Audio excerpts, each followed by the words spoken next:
आज की वीडियो में हम जानेंगे भगवान विष्णु के 10 अवतार की कथा एवं उनके नाम। ब्रह्मांड की रचना से लेकर उसके अंत तक के पीछे त्रिमूर्ति को माना जाता है। ब्रह्मा इनकी रचना करते हैं, विष्णु जी इसके अंत तक होने तक संरक्षण करते हैं, शिव जी इसका अंत करते हैं। ऐसी मान्यता है कि जब भी इस धरती पे मनुष्य अपने कर्मों से भटककर अधर्म की राह पर चलने लगता है, तब स्वयं विष्णु जी इस धरती पर अवतार लेते हैं।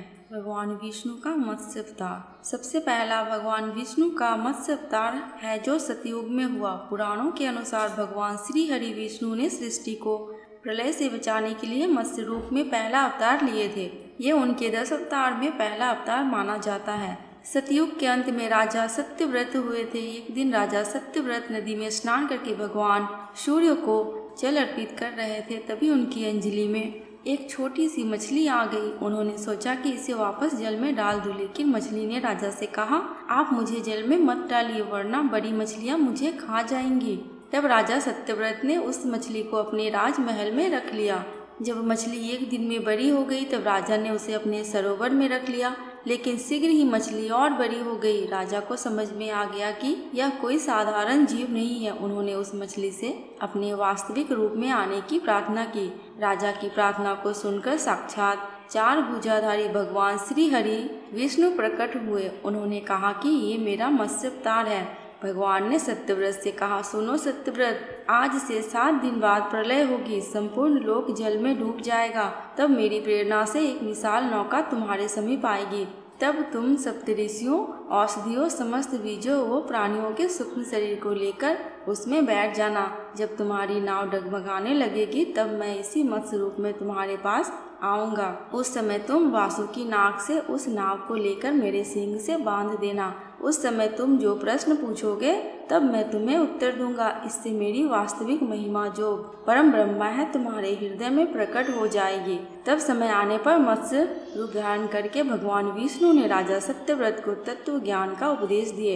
इस सृष्टि को प्रलय के जल से बचाया। भगवान की ये कथा मत्स्य पुराण के नाम से प्रसिद्ध है। भगवान विष्णु के वाराह अवतार। भगवान विष्णु का वाराह अवतार भी सतयुग में हुआ था। धर्म ग्रंथों के अनुसार भगवान विष्णु ने 10 अवतारों में अपना दूसरा अवतार वाराह रूप में लिए थे। उनके इस अवतार के साथ कुछ इस प्रकार की कथा जुड़ी हुई है। दैत्य हिरण्याक्ष ने जब पृथ्वी को लेकर जाकर क्षीर सागर में छुपा दिया, तब देवताओं की प्रार्थना पर भगवान विष्णु ब्रह्मा की नाक से वाराह के रूप में प्रकट हुए। भगवान विष्णु के इस रूप को देखकर सभी देवी देवताओं ने उनकी स्तुति की। सबके आग्रह पर भगवान वाराह ने पृथ्वी को ढूंढना शुरू किया। अपनी थूथनी की सहायता से उन्होंने पृथ्वी का पता लगा लिया। फिर समुद्र के अंदर जाकर अपने दांतों के ऊपर पृथ्वी को रखकर बाहर निकल आए। जब हिरण्याक्ष ने यह देखा तो उसने वाराह रूपी भगवान विष्णु को युद्ध के लिए ललकारा। दोनों में भीषण युद्ध हुआ। अंत में भगवान वाराह ने दैत्य हिरण्याक्ष का वध कर दिया। इसके बाद भगवान वाराह ने अपने खुरों से जल को स्तंभित कर पृथ्वी को स्थापित कर दिया। भगवान विष्णु के नरसिंह अवतार। भगवान विष्णु ने नरसिंह अवतार धारण कर अपने भक्त प्रहलाद की रक्षा की। दैत्यों के राजा हिरण्यकश्यप का वध किया। धर्म ग्रंथों के अनुसार दैत्यों का राजा हिरण्यकश्यप अपने आप को भगवान से अधिक शक्तिशाली मानने लगा था। उसने मनुष्य, देवता, पक्षी, पशु, न दिन में न रात में, न धरती पर न आकाश में, न अस्त्र से न शस्त्र से न मरने का वरदान ब्रह्मा जी से प्राप्त किया था। उसके राज्य में जो भी भगवान विष्णु की पूजा करते थे उसको वह दंड देता था। उसका पुत्र प्रहलाद बचपन से ही भगवान विष्णु का परम भक्त था।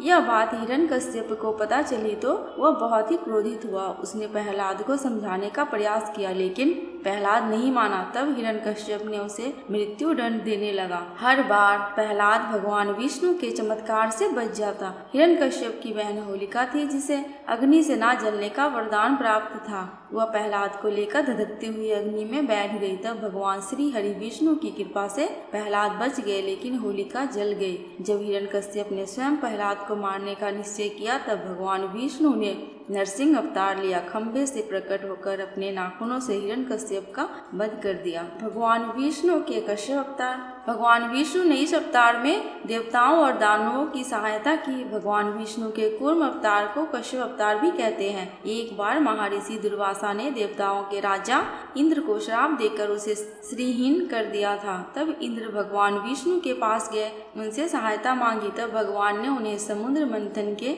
लिए कहा। इंद्र भगवान विष्णु के कहे अनुसार दैत्यों और देवताओं के साथ मिलकर समुद्र मंथन करने को तैयार हुए। समुद्र मंथन करने के लिए मंदराचल पर्वत को और नागदेव वासुकी को नेति बनाया गया। देवताओं और दैत्यों ने अपना मतभेद भुलाकर मंदराचल पर्वत को उखाड़ा, फिर उसे समुद्र की ओर ले चले, लेकिन वे उसे दूर तक नहीं ले जा सके। तब भगवान विष्णु ने मंदराचल को समुद्र के तट पर रख लिया। देवता और दैत्य मंदराचल पर्वत को समुद्र में डाला। नागराज वासुकी को नेति बनाकर मंथन करने की कोशिश की, लेकिन मंदराचल के नीचे कोई आधार नहीं था। इस कारण वह समुद्र में डूबने लगा। यह देखकर भगवान विष्णु ने विशाल कछुए का रूप धारण किए। उन्होंने समुद्र में मंदराचल पर्वत को अपनी पीठ पर आधार दिया। भगवान कूर्म की पीठ पर मंदराचल पर्वत तेजी से घूमने लगा। इस प्रकार समुद्र मंथन का कार्य पूर्ण हुआ।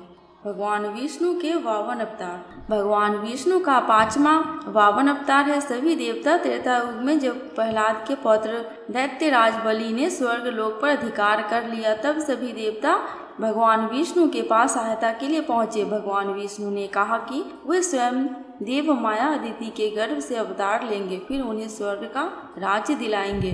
कुछ समय बाद भगवान विष्णु ने वामन के रूप में अवतार लिया। एक बार राजा बलि जब महायज्ञ कर रहे थे, तब भगवान वामन बलि के यज्ञशाला में गए। उन्होंने राजा बलि से 3 पग धरती दान में मांगी। राजा बलि के गुरु शुक्राचार्य भगवान की लीला को समझ गए। उन्होंने बलि को दान देने से मना किया, लेकिन बलि ने भगवान वामन को 3 पग धरती देने का संकल्प कर लिया था। तब भगवान वामन ने विशाल रूप धारण किया। उन्होंने एक पग में धरती और दूसरे पग में स्वर्ग लोक को नापा।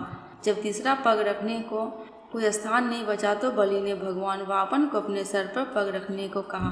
बलि के सिर पर पग रखने से वह पाताल लोक चला गया। बलि की दानवीरता देखकर भगवान ने उसे पाताल लोक का स्वामी बना दिया। फिर श्रावणी मतवंतर में इंद्र का पद प्रदान करने का वचन दिया। इस प्रकार भगवान वामन ने देवताओं की सहायता की, उन्हें स्वर्ग पुनः लौटाया। भगवान विष्णु के परशुराम अवतार। भगवान विष्णु का अगला परशुराम अवतार है। भगवान परशुराम के जन्म की कथा कुछ इस प्रकार है। प्राचीन समय में महेशमती नगरी पर शक्तिशाली सहस्त्रार्जुन का शासन था।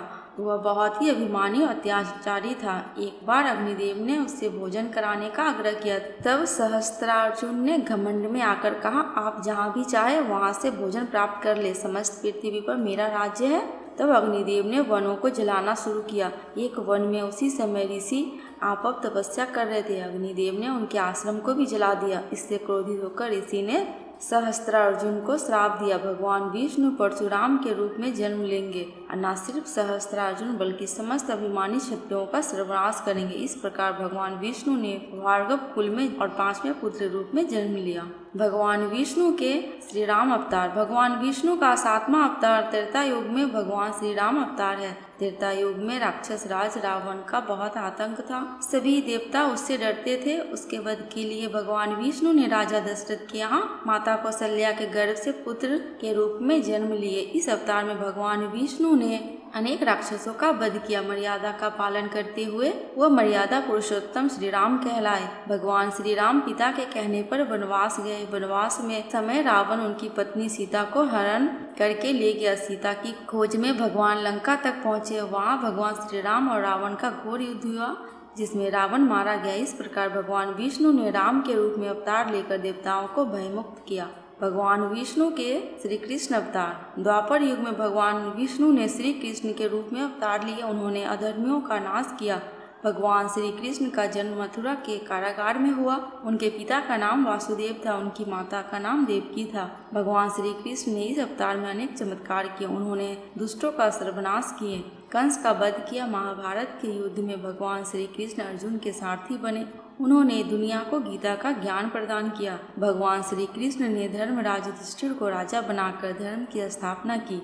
भगवान विष्णु का यह अवतार सभी अवतारों में सबसे श्रेष्ठ माना जाता है। भगवान विष्णु के बुद्ध अवतार। भगवान विष्णु का बुद्ध अवतार कलयुग में हुआ।